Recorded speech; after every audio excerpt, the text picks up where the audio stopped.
DeFi Crypto and Airdrops. I am Mike, aka Veteran Crypto, and with me, as always, on Wednesdays are Jake Call and got Charlie up on your name, but it's actually David from DeFi It University. We'll get says that my name fixed here is in a minute. offline. Yeah, it's I actually interviewed a really interesting guy. He's been a friend of my dad since before I was born, and the guy's done all kinds of crazy stuff. He was in international grain shipping for decades and speaks like five, six different languages, and like has met like the heads of state at multiple countries, and just super interesting dude. But anyway, You know, interviewed him. Oh, to good. chime in on that, Mike, being in the coffee business, which by the way, I'm not, but I have a client that is, right? Exited multiple coffee companies for well over $10 million.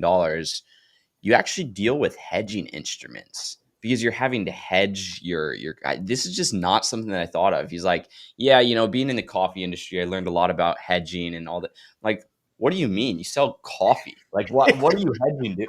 But they hedge the price of coffee, and Yeah. it makes total sense when you think about it. But I just thought that was a fun point, fun point to kick off with. Yeah, Jake, isn't that why futures markets were created? So that Yes. like farmers could, sell their crops before they harvested them at a future Mhm. date for a Yeah. specific price. That was a way of, hedging uncertainty, right? Yeah. Well, I guess I'm gonna be running some delta neutral coffee strategies. Yeah, what are you going to hedge coffee with though? It's like with tea, or like what would you? Yeah, Long on tea, short on coffee, guys. That's right. That's right. Oh Yeah, I man. know. I switched after years. I mean, my whole life I've drank coffee in the military, and just it started messing with my stomach, and so I actually switched to tea. I do Earl Grey now instead of coffee, and it's a lot better on my stomach. It's I just read a bunch of stuff about pesticides and mold and all kinds of stuff. It's in coffee, and Yeah. I guess tea that doesn't have that issue. But anyway, My stomach doesn't like a what do you call it? Lactose filled latte. Although when I was in New York last week, it sucks that I had to miss this, but I had the best coffee I've ever had with like oat milk, man. Oat milk is like, and I tried to make it at home is so bad. Like I nearly threw up. I bought their coffee beans. I bought the oat milk they use. I watched my their little tutorial.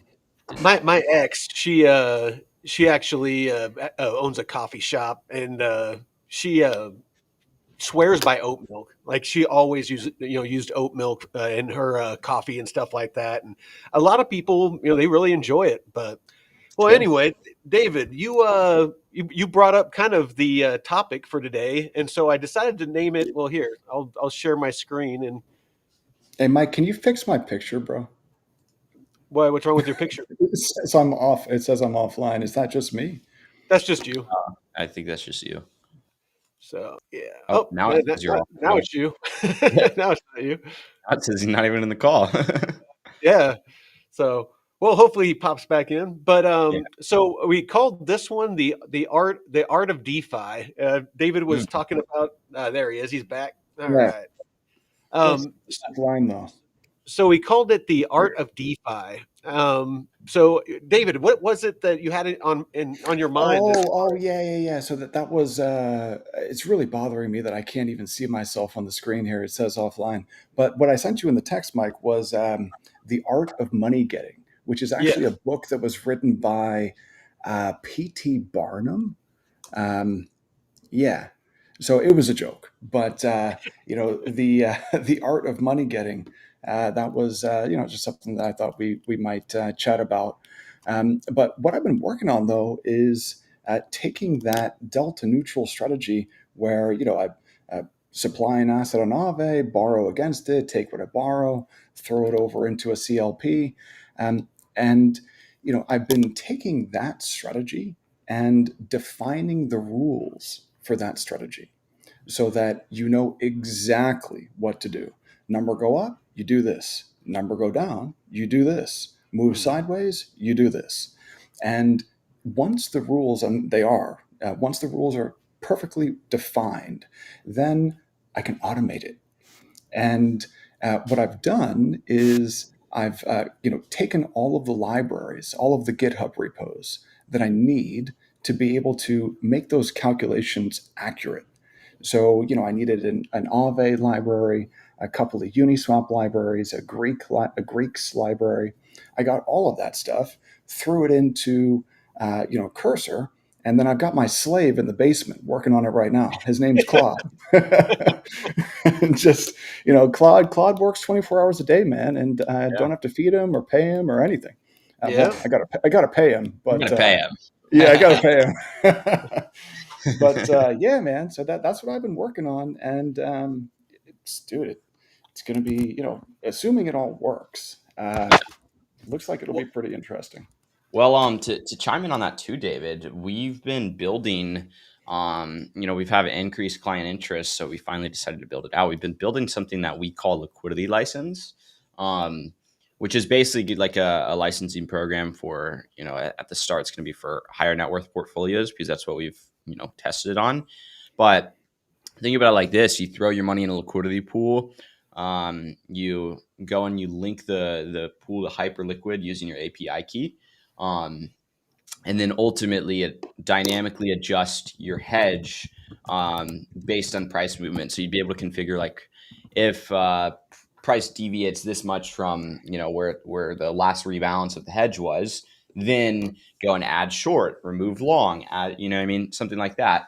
To the point where it can kind of balance your hedge. And then ultimately the goal is to do this on pairs where it makes sense, because you're going to have that slight discrepancy, divergence loss, where you close a little bit late, and whatnot, or add hedge a little bit late, and then fees would make up for that. And based on our experience so far, we've been testing like 40% per year on delta neutral positions using Right? concentrated Yeah, liquidity.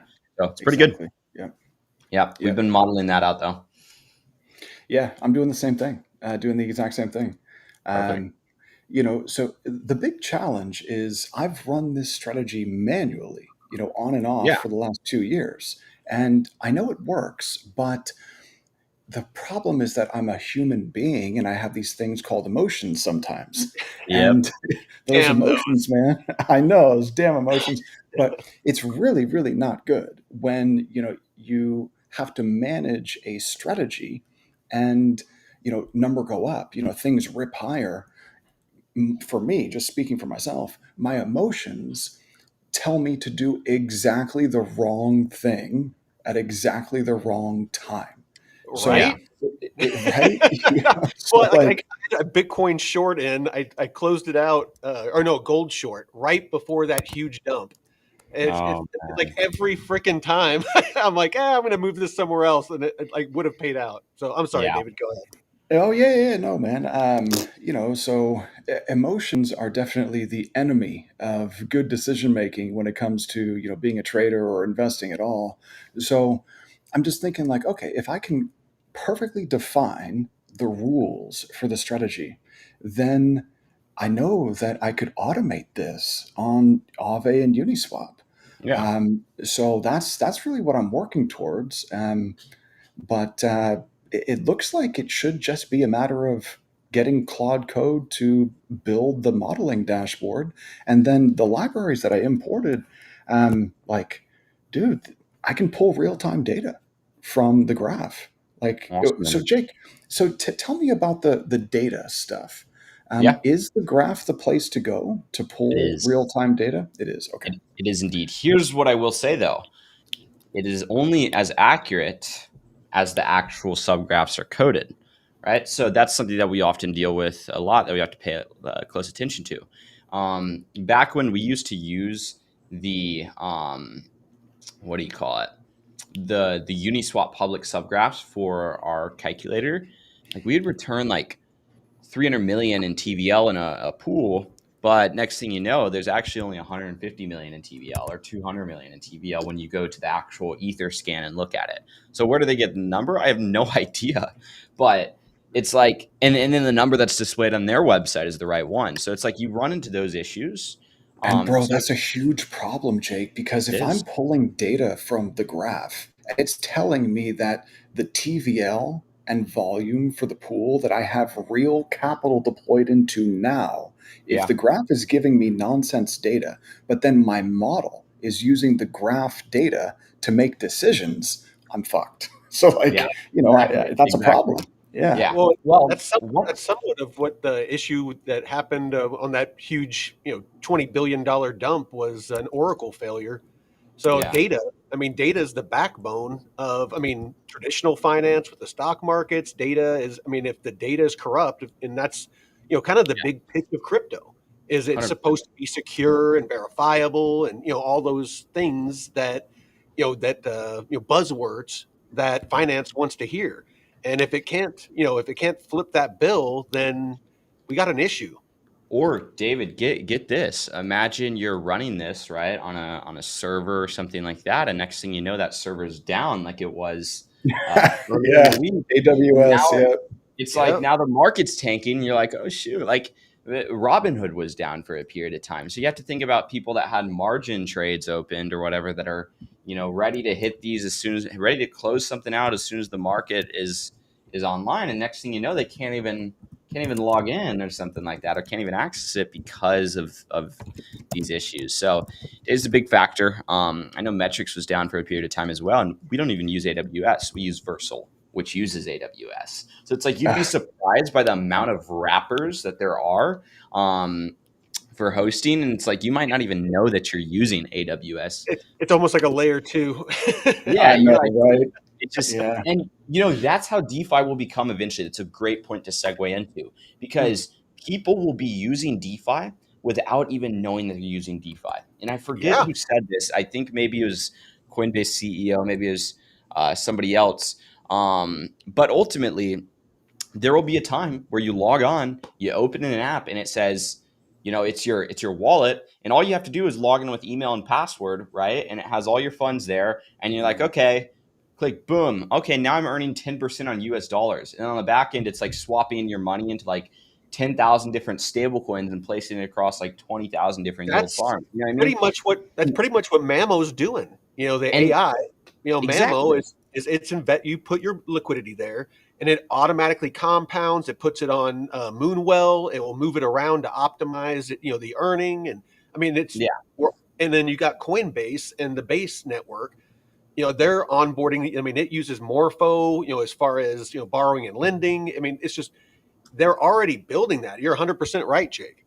yeah, 100%. And the other thing to keep in mind regarding that is that's already what happens on the back end when you stick your money in a savings account, right? It's like, oh, stick my money in a savings account. Let's use oh, I'm getting 3% per year or something, right? Well, the bank Um, just keeps it all in that case. yeah, yeah, yeah, well, the bank will go and they'll pay you your 3%. They'll take a huge spread, keep in mind. But then they'll go and they'll lend out your money to other people. And you don't even know or maybe you do, but you're not keeping up with the fact that that's happening on the back end. You're just saying, hey, bank, give me 3%. I put my money in. You know what I mean? Simple as that. And that's how DeFi will evolve into. Like, it's not a question of like, I've heard people say, oh, DeFi will never replace TradFi just because of how confusing it is for the average person. Well, it's like when you have products that are building like this, and then all products start to integrate into each other, you don't even know you're using DeFi. So Well, look at that's the internet. You're yeah, right. I mean, look at the internet. When you first, when the internet was first, invented, you had to know the URL that you wanted to go to, and it wasn't, this.com. It was this long strand an of, IP address. exactly. And so if you didn't know, just know there wasn't Google, there wasn't Yahoo, there wasn't any of that. You just had to know the IP address. And as the technology evolved, it got easier, and the UI and the UX got better. And that's what's happening with DeFi. Coinbase is kind of spearheading that with the new Base app that launches next month. Hmm. You don't need to use wallets. You can put your liquidity on Coinbase, simple process.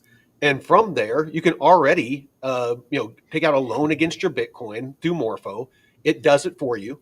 You can, there's a bunch of other, base chain DeFi that they're constantly onboarding. I mean, it's happening already, and it's happening very quickly because you have a lot of money that want it to happen because they understand the profitability of it. Hmm. So what happens when markets crash like they did on October 10th and you can't get a transaction through? And what happened with Solana in 2024? You guys Hmm. remember at the beginning of 2024, Yep. Solana, you couldn't I lost, use the chain. It I lost was Yep. 10 grand because of that, useless. by the way. Yeah, man, it Yep. was horrible. So, this technology, it's great, obviously, but is it ready for prime time?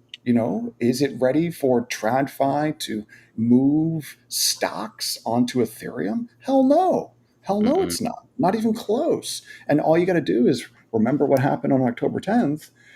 Like, dude, the ETH was down like $1,000 at its trough, but you couldn't get transactions through.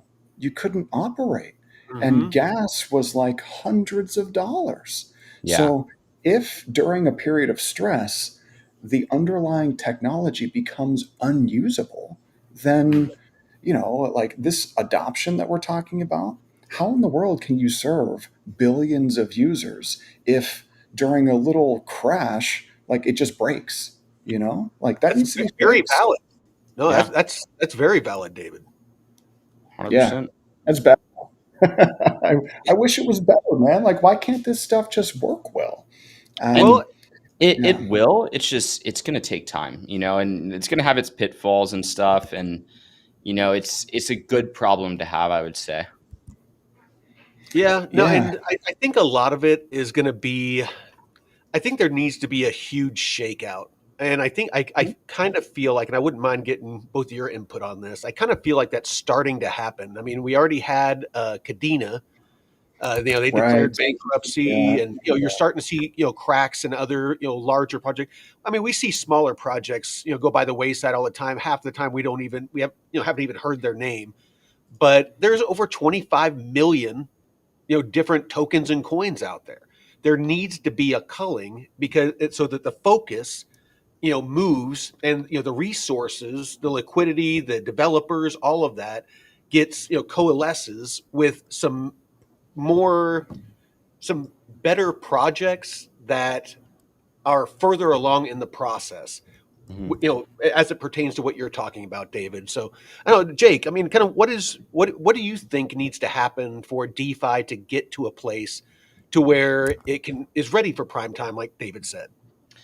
Honestly, I think like it all comes down to like layer twos as well as like other types of chains. Like whenever a non EVM chain launches, I feel like there's this hit or miss rate, like of people might care about it for a couple months, and then it completely gets wiped out because it's not going to replace Solana, and it's not going to replace Ethereum.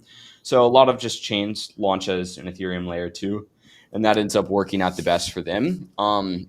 But again, I think it all comes down to segmenting that, like with the end user not even knowing what's happening to keep things simple. Like they might deploy into, hey, I want to earn 10% of my USDC. And then ultimately it might be earning 15% on the back end, but they're getting 10%. The company's taking the spread.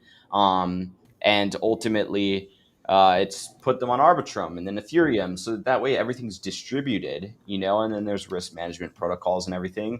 Um, yeah, I mean that's ultimately, I guess, how I see it. yeah. I think Jake that Vitalik needs to get to work, man, Yeah. because those whatever upgrades are planned. Isn't there a Fusaka upgrade planned in a couple of days? Yep. For I think there is. I think it could actually be today, or maybe it just passed. That there was a Fusaka up. It's called Fusaka, I think, or Fusaka or something like I that. believe you're right. Yeah, an upgrade to Ethereum. Ethereum needs a bunch of upgrades to be able to handle the throughput, Yeah. increase TPS, and assuming that Vitalik and team are able to get these upgrades pushed, then maybe Ethereum will be production ready, so to speak, like ready for like TradFi volumes.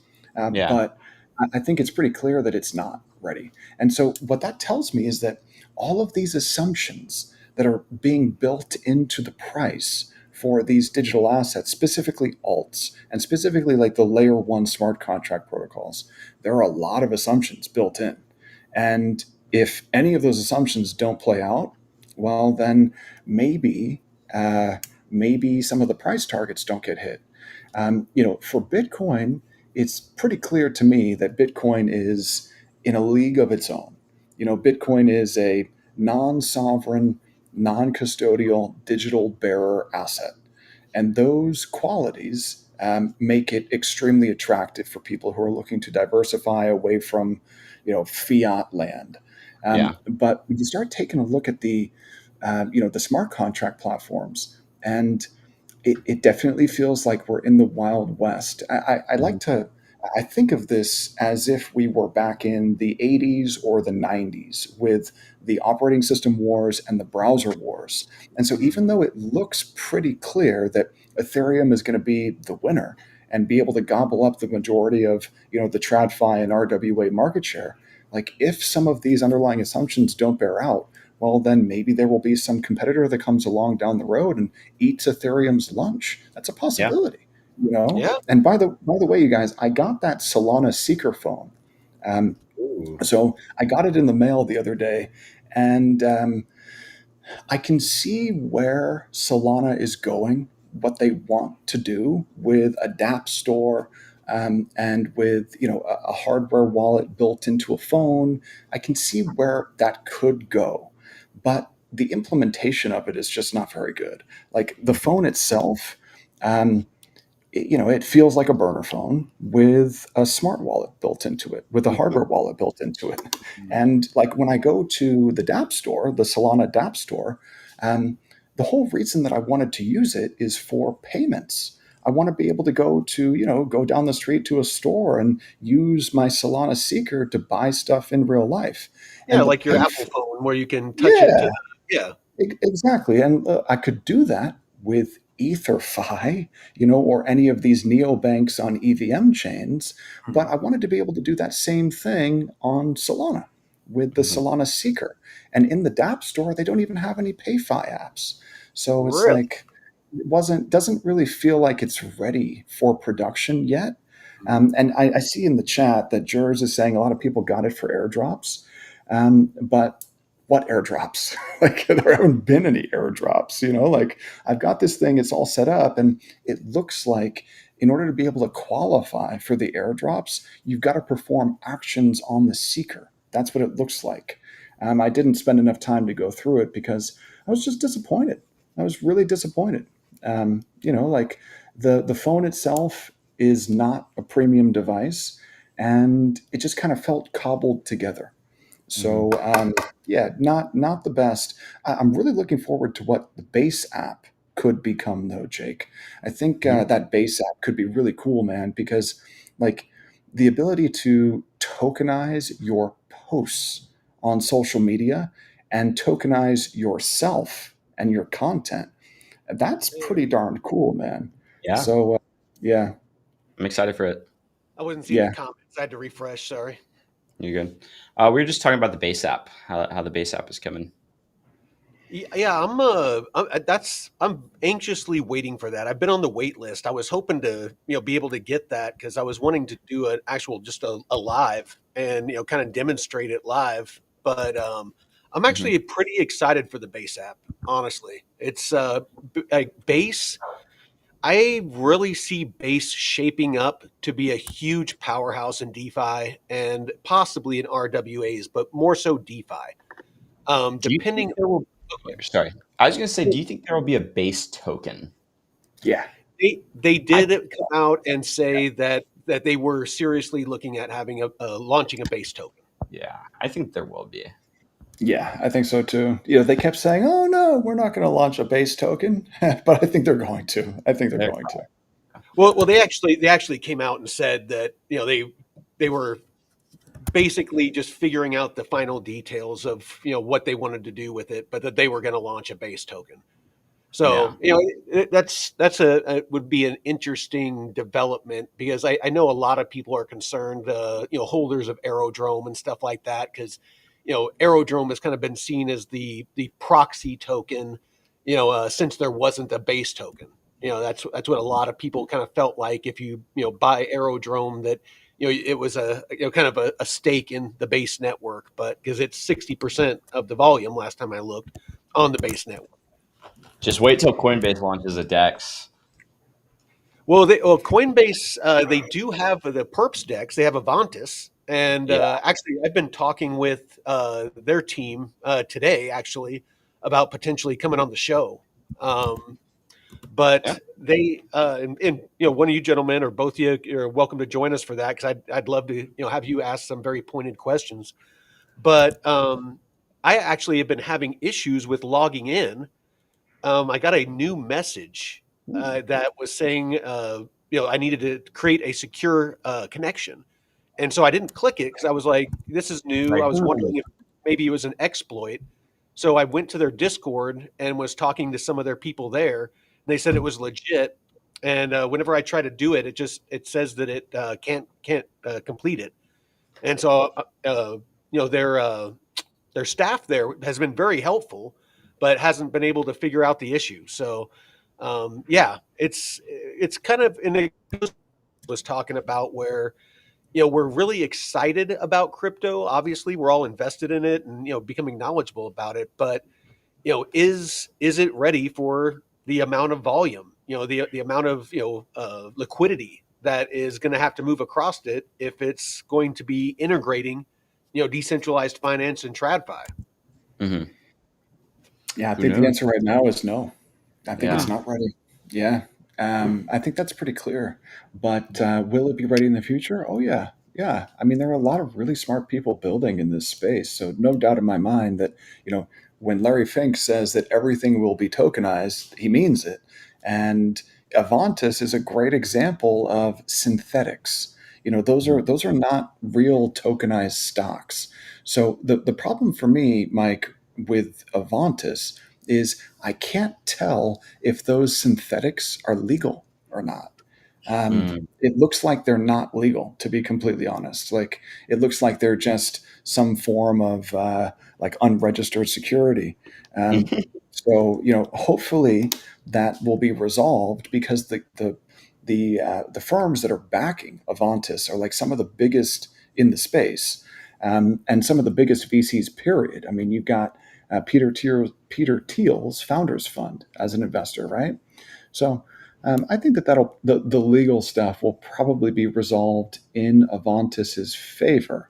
But yeah, man, I know what you're talking about, Mike. It made me a little bit uneasy with the way that you have to sign in to Avantis. It's just different than what I'm used to. And Mhm. their margining system, or the way that they use like a USDC vault, that is also a little bit different than the systems that I'm used to on perp dexes like that. Oh, you're talking But about the earn feature? yeah, but also just in general, I put together a presentation on Avantis a couple of like 2 weeks ago, Yeah, I and saw it on the call. yeah. So um, uh, I guess you deposit everything into a USDC vault, and then there's a junior and a senior tranche, and They actually combined those into one Avantis LP vault, and then now they have an Avantis security module that you can also stake into. But go ahead. oh, got it. Yeah, see, I didn't even know. They've made some upgrades. Mhm. So yeah, man. I mean, I really like the ability to trade other asset classes because with Bitcoin and ETH, I mean, as we've been talking, they're looking a little bit dumpy right here. Bitcoin down below 107, trading 106.8 and change, and Mhm. ETH trading 37.30. So, as crypto backs and fills, uh, I want to trade other items. So the ability to stay on chain and trade the spiders, trade the Qs, trade gold, trade silver, trade crude oil, trade tech stocks like Nvidia and Tesla. I really like that functionality on Avantis. Really, really cool. And there's some liquidity there. So the next step would be an options market. That's what we need next. We need an Mhm. options market. Hmm. We need options liquidity so we can hedge already. Exactly. Exactly, man. Easier Uh, at least. because Avo and Derive just don't cut it. Yeah. There's no liquidity there, so you can't trade on those decentralized marketplaces. Well, and Yeah. that's why I'm so bullish on Base. Just having Coinbase as the gateway. With just the amount of marketing and the ease of use, for the average person to be able to, put liquidity on there and interact with, potentially these different protocols that are on the base network.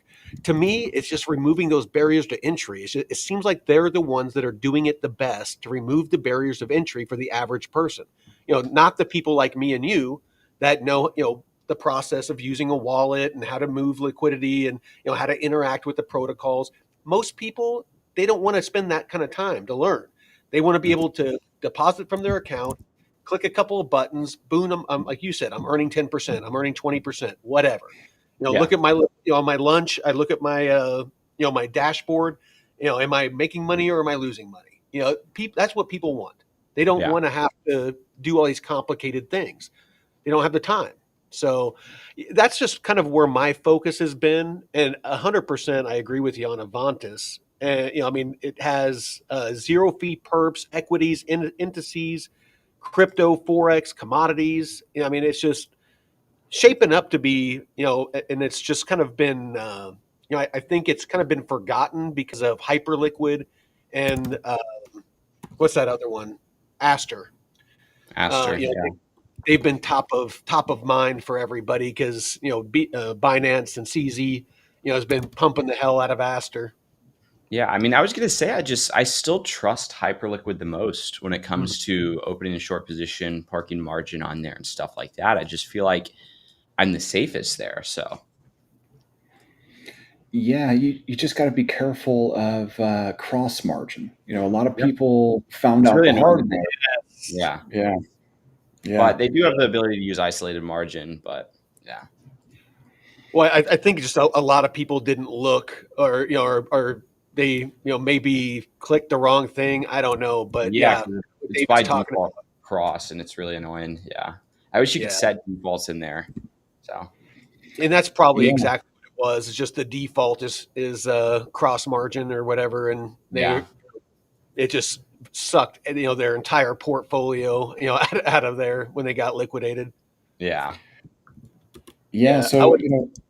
I've been running a just a very very small, but I've been running a strategy on drift that I want to share with you guys just to get Yeah, some throw your input and screen up. see what you guys think about it. Yeah, Okay, so let me share my screen. And by the way, Mike, Jake, I can't see myself on the screen here. It just says offline. So if you guys can see me, great. But we can. I can't see anything. So um, let's see here. Oh, I've got to share.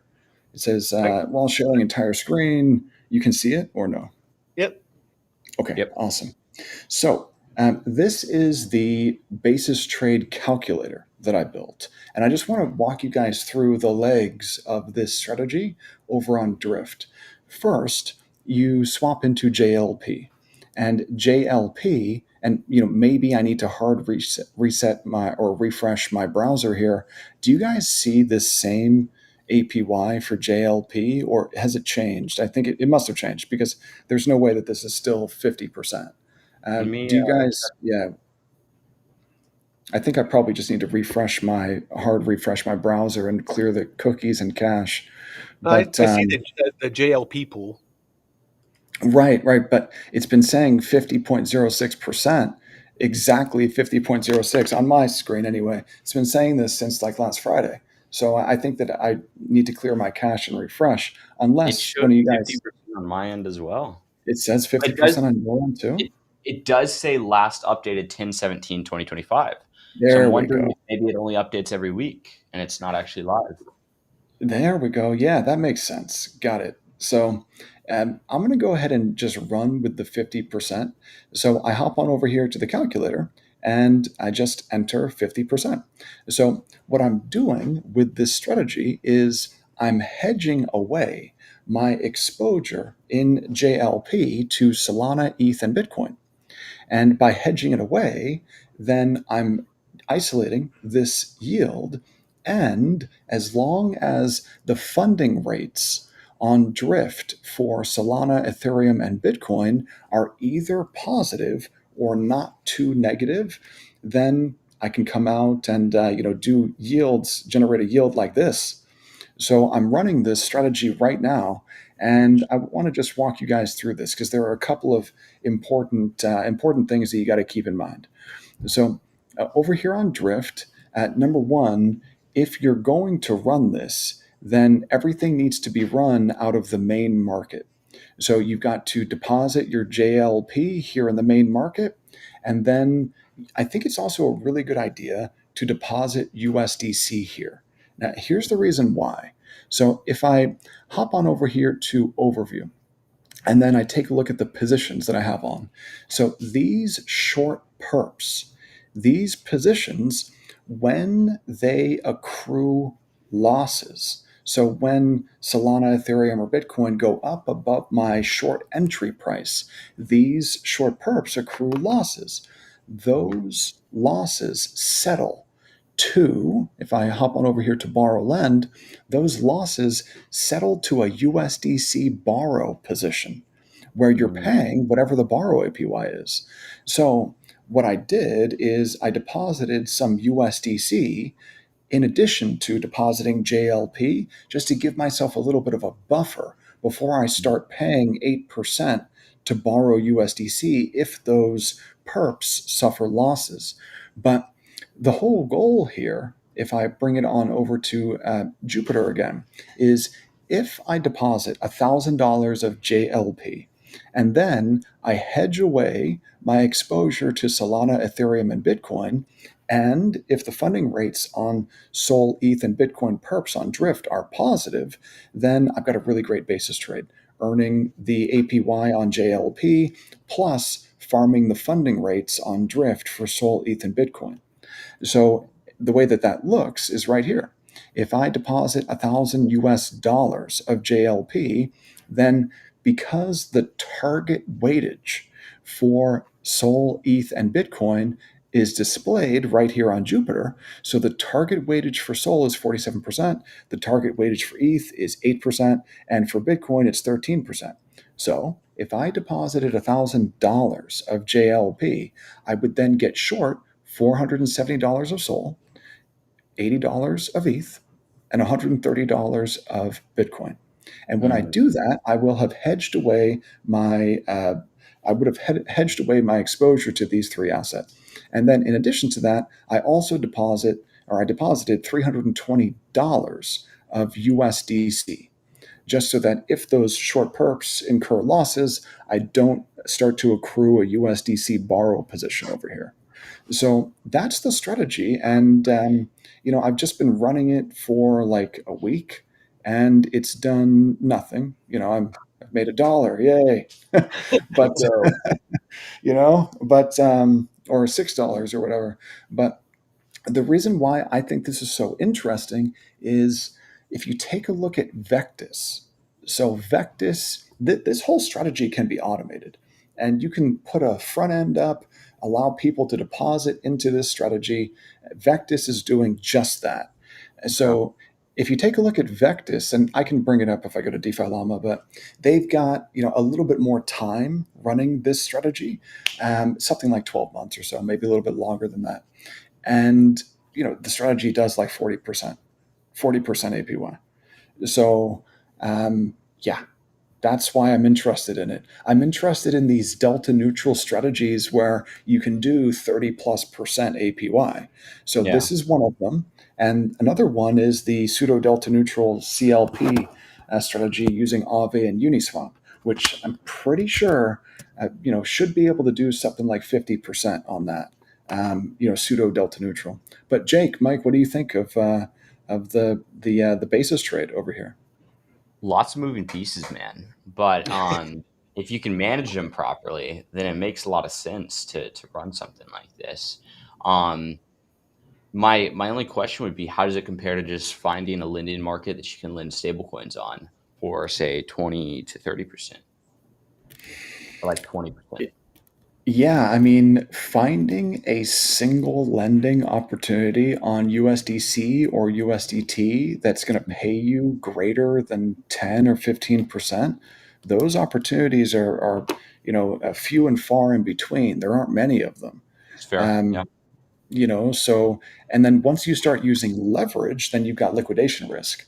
But this is definitely a little bit misleading, this net APY of 132%. And it's misleading because I don't think that JLP is actually paying, um, you know 50%. I Yeah. don't think it's quite paying 50%. And the funding rates are negative right now on Solana and ETH. But hey, when I entered this, I was projecting 40% APY. Yeah. So, like, and there really aren't that many moving parts. Like, your management on this is absolutely nothing. Your Mhm. management is check the target weightage. And if the target weightage changes, or if the current weightage is significantly, if it significantly deviates from the target, then you would adjust your short perps.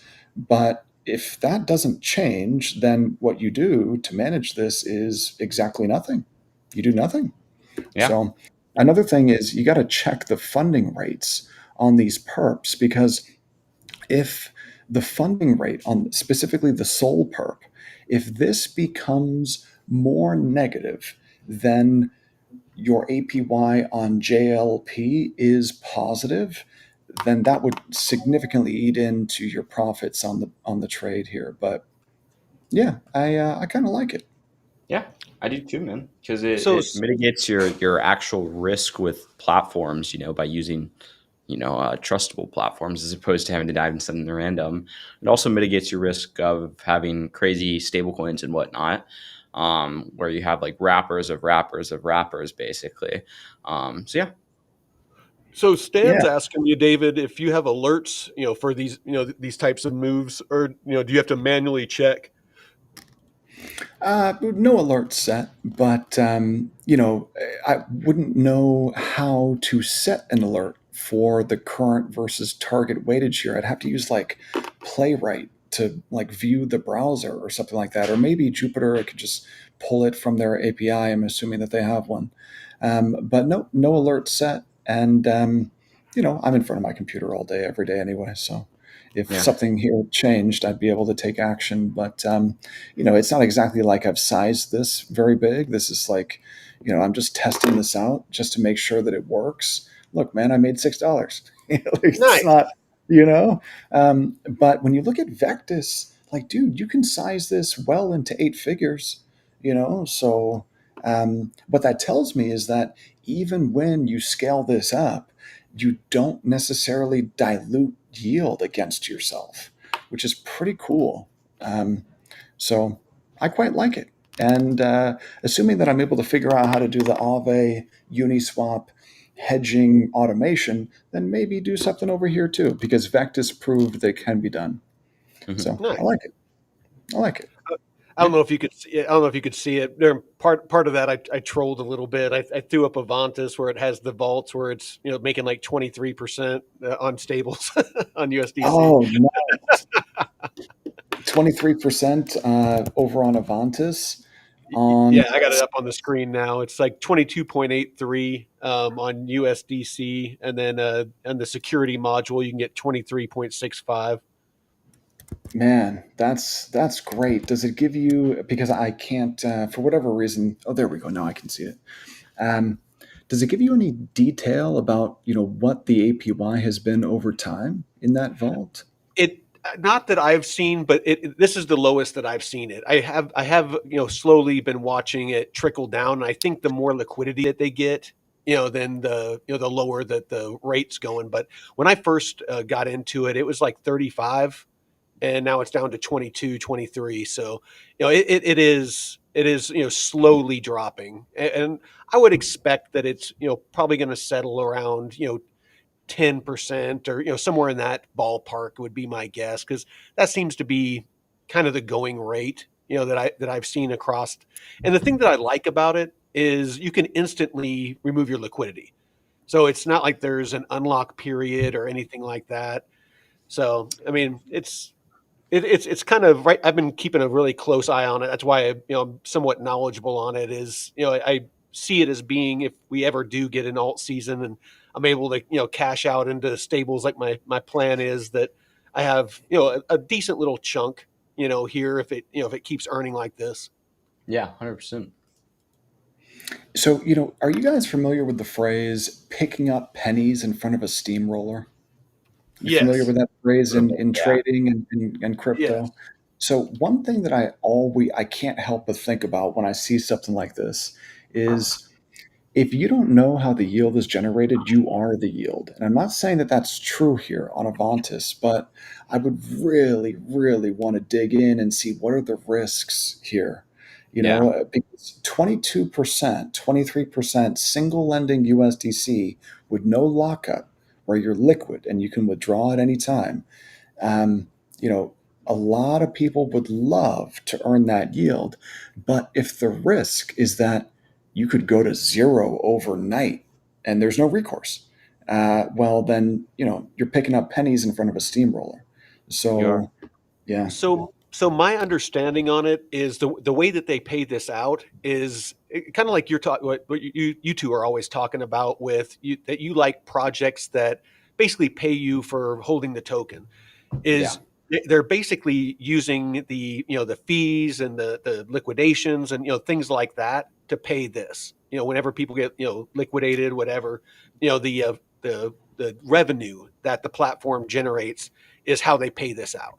So and then at the same token, the liquidity, the USDC that's deposited in these vaults is being used to stabilize the ecosystem as well. So so it's kind of like a counterparty pool vault or counterparty pool, yes, kind of. so it says the AV USDC vault is the counterparty to all trades on Avantis. When traders lose, those losses accrue in a protocol buffer used to settle future payouts. When traders win, their profits are paid out from the buffer before dipping into the vault. LPs don't earn from the trader losses. Instead, they earn from the real trading fees generated by platform activity, while market makers keep the vault delta neutral. This keeps yields steady, organic, a reflection of on chain market volume, not speculation. Yeah, so this only works until some big whale comes in with $100 million and places a 5x long position on Bitcoin, and Bitcoin goes up 10% in a session, and then that trader just cashes out the entire Avantis vault. So Yeah. It's an Yeah, insurance fault, basically. exactly. That's exactly what it is. So, yeah, it reminds me of the stuff on like GMX, those yeah. counterparty vaults on GMX a little bit. Yeah. Um, those were you got to understand that some of them, so on GMX, some of those strategy vaults on GMX, that they're actually, some of them are hedged. So a lot of people got hurt, that I knew, depositing into those GMX strategy vaults because they didn't realize that you could really get hurt on the Yeah. upside. Hmm. So There's been um, permanent loss in them too. yeah, Kind of. yeah. Not It, permanent loss we know of, but it's yeah. Well, for a lot of those, it's basically impermanent loss. If you're in the counterparty vault, and that vault is actually a V2 LP, and then it's hedged by borrowing the underlying asset in that V2 LP, then you're running a pseudo delta neutral strategy where if the underlying rips higher, you really get hurt. You really Yeah. get hurt if it Hmm. rips, and that's what happened to a lot of people over on GMX.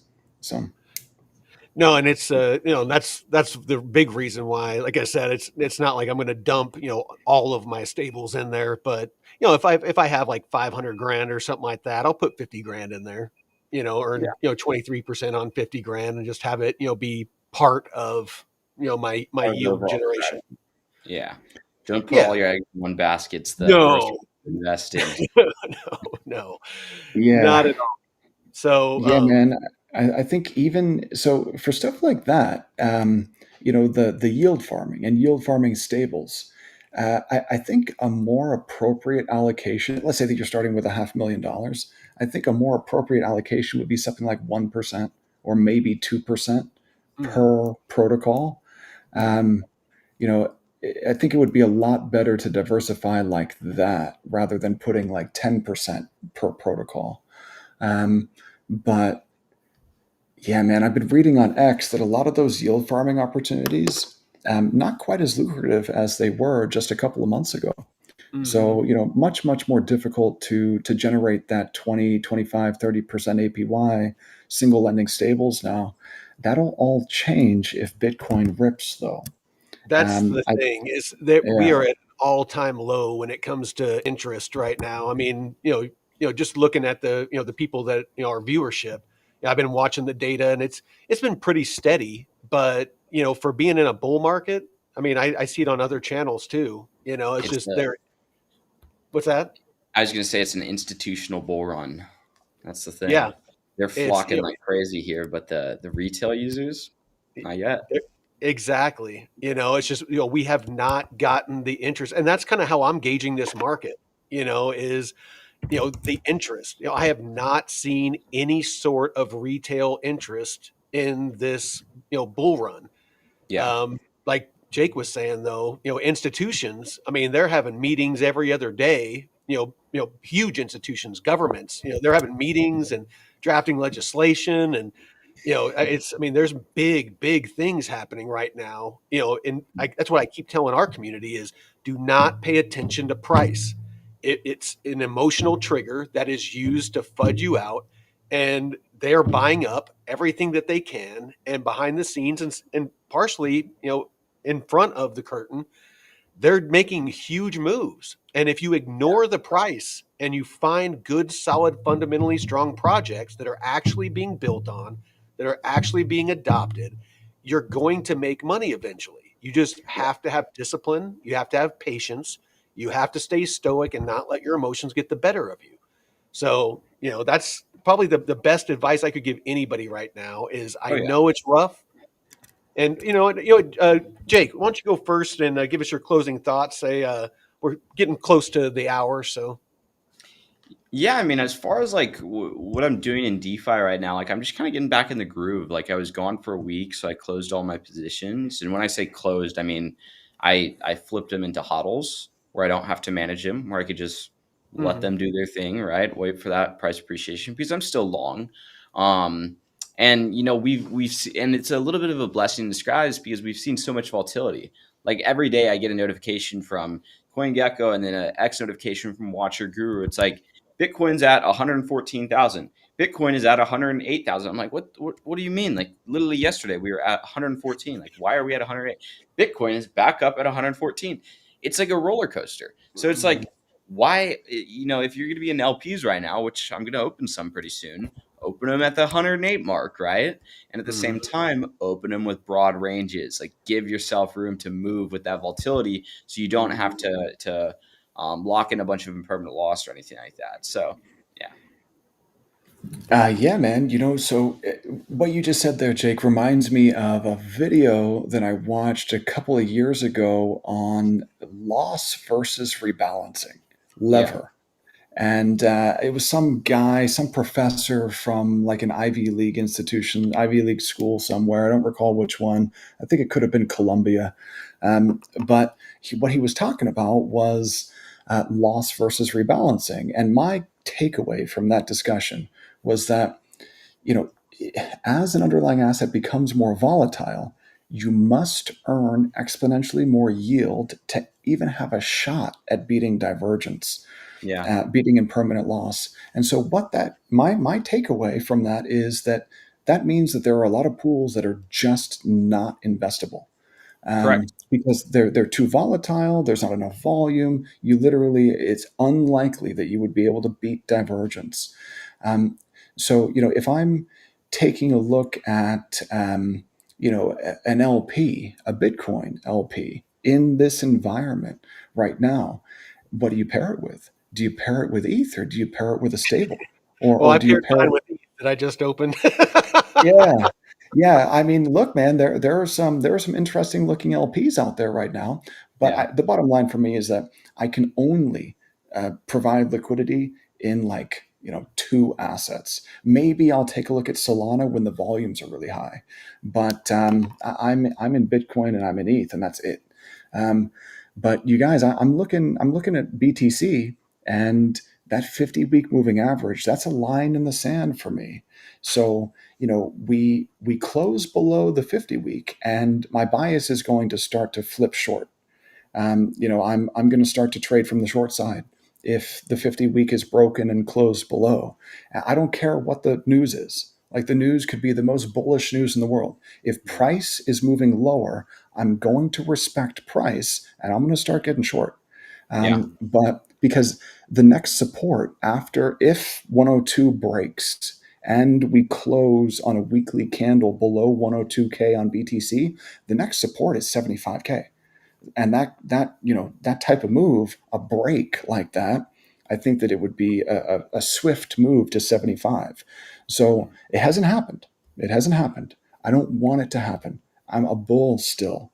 And when I take a look around at TradFi, uh, you know, I just don't see how there could be another leg down in Bitcoin, because it looks like there's so much liquidity sloshing around in TradFi that Mm. it looks like They buy it up. TradFi, well, yeah, it'll just get bought up. And, it looks like things will melt higher through the end of the year. All we've got to Yeah. get through is this Trump Xi trade war thing, like, Somebody but needs to tackle his ass and take away his phone. dude, like we Yeah, look, guys. we've seen this movie before, right? We saw Yeah. this movie in March. What happened in April? Big blowout, turned out to be the best buying opportunity ever. Certainly hope we don't get a replay of April, but 102K is the line. That's the level. Mhm. Break and close below 102K on a weekly, and I'm going to start to flip short. But it hasn't happened. And, look, the last thing I'll say here is I watched an interview of Paul Tudor Jones on CNBC a couple days ago. And what he was talking about was, rotations under the hood. So these really large asset managers, think BlackRock, Fidelity, et cetera, those guys with the multi-trillion dollars in AUM, when Mm. they rotate client assets into a new asset class like digital assets, it doesn't take a large percentage allocation to push prices up. Mhm. So I think we may have seen some of that with gold. And Paul Tudor Jones's point was that commodities, generally speaking, will likely rip higher and continue to run higher because these asset managers are allocating more under the hood to these commodities. Bitcoin, in my opinion, is a commodity too. So I think it's probably just a matter of time until we see some type of a rotation, maybe from gold into BTC. So that's what I'll be looking forward to over the next couple of weeks, couple of months. I remain a bull, and 102's got a hold. If 102 holds, then I think that we could have that final leg higher this year. That's what I'm waiting for. So. Yeah. Checks out. All right. Well, I'll end with this. If you haven't already, if you could like and follow us, DeFi Crypto and Airdrops on YouTube. You can find Jake Call at DeFi Income, just right here on our brother channels. It's a quick way to find him and go and subscribe to him. Great content there. David is growing steadily over at DeFi University. Go ahead and give him a follow. And then, of course, Discover Crypto and Blockchain Basement and my boy Jeff over at the Blockchain Report. If you are interested in metrics finance, me and Jake did an episode on it, and he lined out all of the functionality. And you can also, if you want to support the channel, you can use our links here to join. Where's it at? Is it? Oh, there it is. Metrics Finance. You can use the link to join. And right now, I need to edit this. There is 20% off the which one is it? The Elite package, the Yeah, annual the Elite elite. package. So if you sign up for an annual elite plan, normally elite's $100 a month, so it's already like $200 off. But if you do it annual, right now we're doing it for $800, and you get like an AI version of me basically, along with academy to go through and some other stuff. So yeah, Yeah, I still want to check that out. I've been looking for it on there. I need to hit you up after the show. But and then David over at DeFi University. If you want to check out, he has some really good content over there. If you want to check it out, one of the most affordable and daily live calls where you can yeah, ask questions. I mean, that's almost unheard of. So, you know, If you're going to spend 97 bucks. 97 a month on a group, spend it at DeFi University. Yeah. That's No, great. Thanks, you guys. no, Cancel it's every other $97 a month group. Only join DeFi University. I'm telling you, for 97 bucks a month, it is a bargain. So It is a yeah. bargain. So yeah, definitely get over there. So if you gentlemen wouldn't mind sticking around for a second after the show, I just wanted to chat with you real quick. Yep. For sure. Awesome. Well, thank you everybody out there for tuning in, and until tomorrow, Veteran Crypto out.